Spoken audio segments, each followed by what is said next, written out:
حاصل کلام یہ ہے کہ انسان وہ راست قامت جاندار ہے جو راست کار، راستی کوش اور درست راستے پر گامزن ہو اور اپنی نوع کے دوسرے افراد سے انس رکھتا ہو۔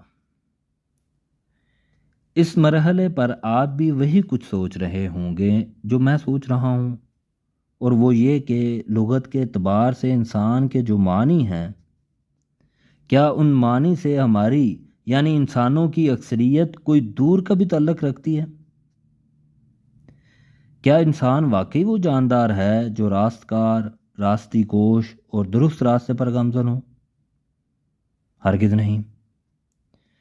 کیا انسان واقعی وہ جاندار ہے جو اپنی نوع کے دوسرے افراد سے انس رکھتا ہو؟ ہرگز نہیں۔ اس گفتگو کا جو پرمایہ نتیجہ نکلا وہ یہ ہے کہ ہم یکسر بے معنی اور مہمل ہیں، یکسر بے معنی اور مہمل۔ اور جون ایلیا، اس میں شبہ بھی کیا ہے کہ ہم صدا کے بے معنی اور مہمل موجود ہیں، اللہ ماشاء اللہ ہم وقت کا ایک ٹھٹھول پن اور تاریخ کی ایک ہڑبونگ ہیں۔